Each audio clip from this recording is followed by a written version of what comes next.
All right, so as part of this video, then we are going to implement the read function related to operations on the proc entry that we had added in the previous video. But the thing is, in the previous video, I screwed up my kernel, landed in a crash state, so I had to restart. And so what I have done is I have stopped my primary instance, and I'm going to just go ahead and restart it again. And once it restarts, I have VS Code here in the background that I'll again kind of connect to the primary machine and then get inside. So let's wait for this to come up, and let's in the meantime discuss what we are going to implement. So let me go here again. This is the proc underscore fs dot h. This is the file system or the header file that we are interested in, and within that line number 29, which talks about the structure proc underscore ops. And in this function we are wanting to implement a function of this nature. So this here is a function pointer, and the variable that will be pointing to the function pointer is the proc underscore read, right? And so let me just copy this because the signature is important for us. And the multipass has started the primary machine. Yes, it's running. So I'll go to VS Code, then go to Remote Explorer,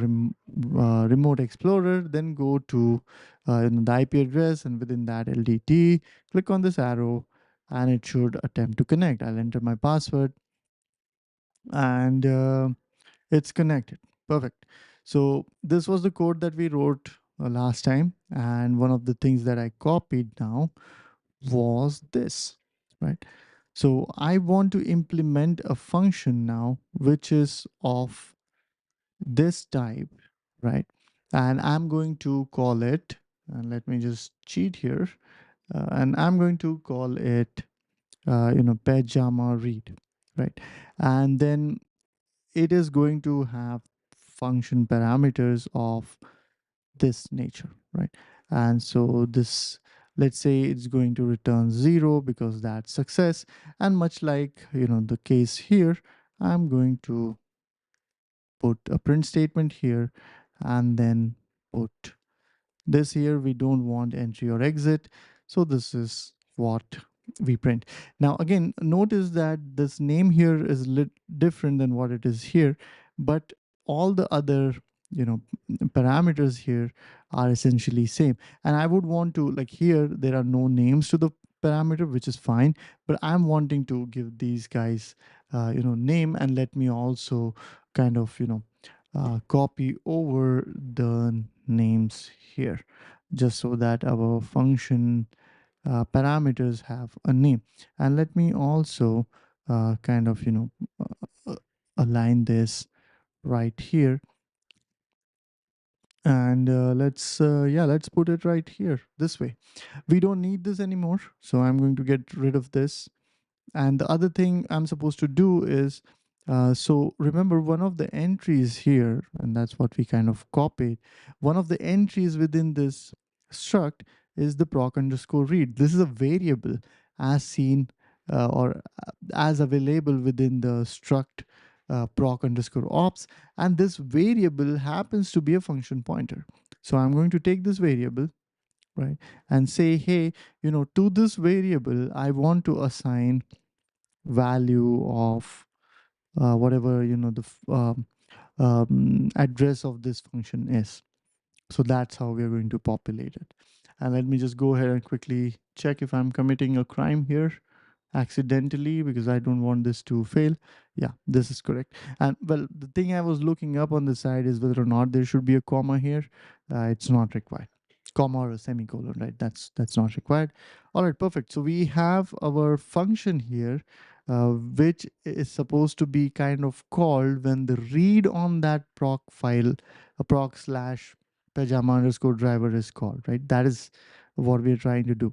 And then as we are initializing our module here, we are saying, hey, please register the driver underscore proc underscore ops um, structure as the structure holding the function pointers that are supposed to be called when the procs file entries read or written to, and we can visualize this. So again, we have the proc entry here, which is the pajama driver. This we achieved in the last video, and now what we are doing is, through this we were binding actions on this: read, write, open, close, all of those actions. We were binding what this structure here. We were saying that this structure is going to have function pointer to various actions, right? And this function pointer then goes back to this function.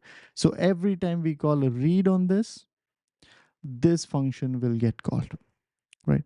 The kernel will understand that this driver has this function which needs to be called every time someone tries to read this particular virtual file.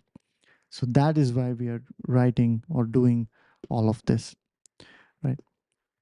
And again, once you see the demo, things become clear. What I'm going to do is also make this static. And the reason behind making this static is I want this function to be only available within this file. We don't use it outside of this file. All right, perfect. And now what I'm going to do is, okay, uh, let me close this. The way you open a terminal is go to the main menu and create new terminal, right? And I'm going to drag it on the side. So I'll go ahead and do make clean, just because, we want to build fresh, and then let me hide the sidebar. All right. So let's go ahead and try to do make. Yeah, things have compiled correctly. Let's do ls mod to ensure yes, the driver is not loaded. Obviously, let's check on sudo dmessage. A lot of kernel logs here. We'll clear those, right? So that is gone now. And let's also do ls slash proc, and there is no pajama driver here. Yep, not there. All right. Now we'll do sudo insmod ldd.ko. Thing seems to have gone all right. We'll do ls mod first. Yes, our driver exists here. And then also go ahead and kind of do dmessage. Very nice. So, entry and exit was called. So entry and exit was called. Everything is great so far. Now we are going to check whether, the proc system has our driver's virtual file entry, and it does. So that is also good. Now we are going to attempt to read this, and let's see what happens. And before that, this is the D message, and we are going to do cat. So cat is a program that tries and reads the given file. So pajama driver, okay, nothing got printed, which is fine, but at least it exited without errors.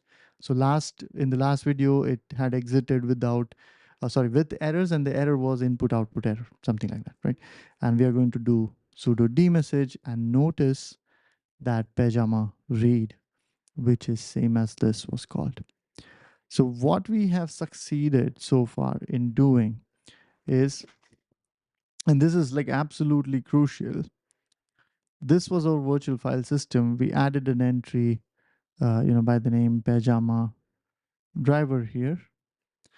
And then when we loaded the LDD in the init, we created this entry. That was number one.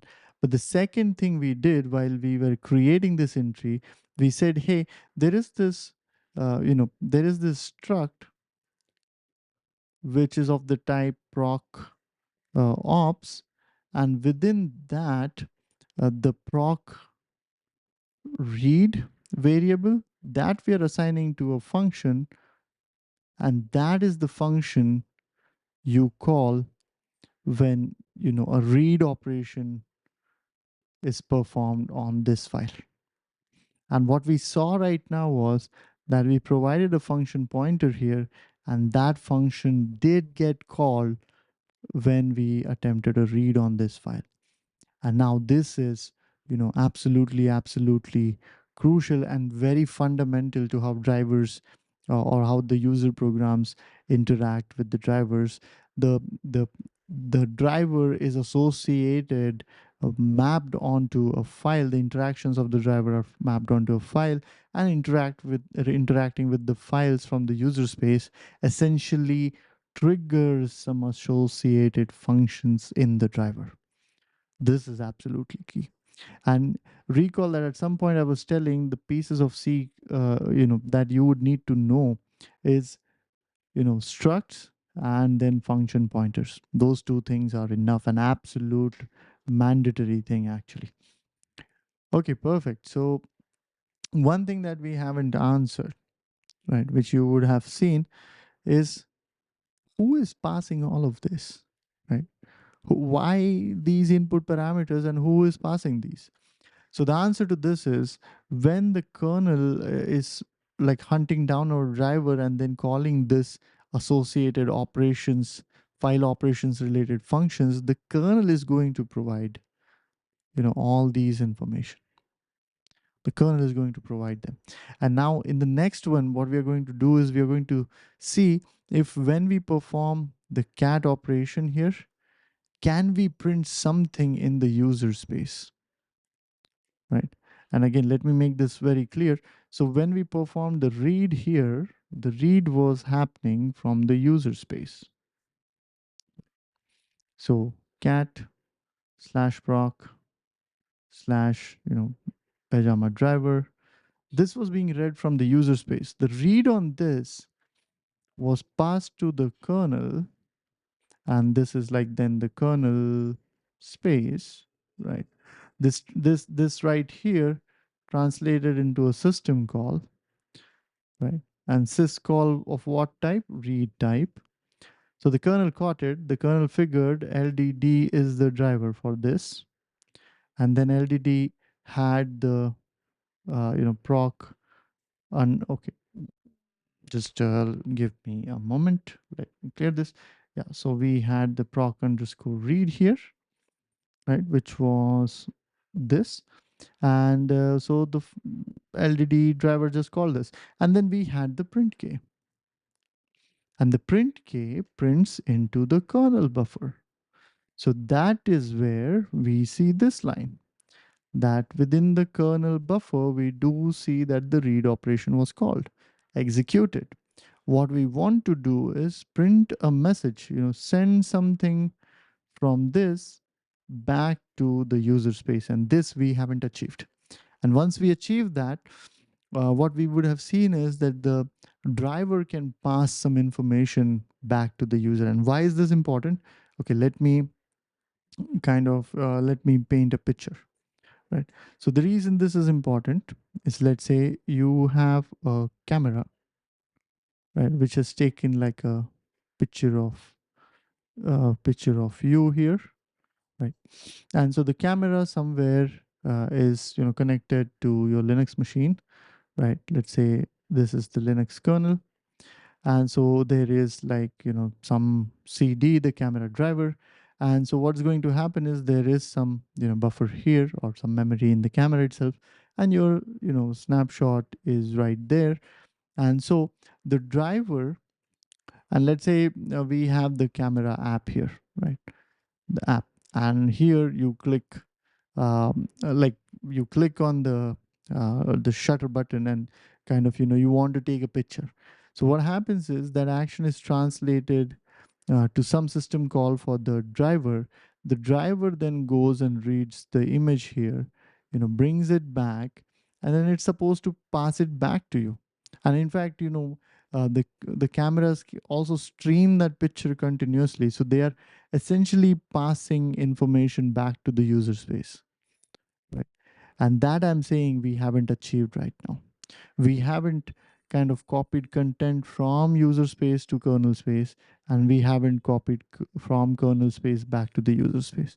And this copy happens because you don't want them to share the common you definitely don't want the user application to be able to access the kernel's memory space, any memory space that is required or managed by the kernel.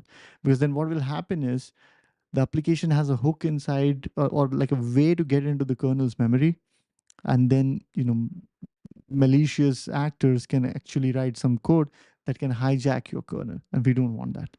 So what is better is we provide mechanisms wherein the kernel can copy data from user space into its own space, operate on that, and then send it back to the user space.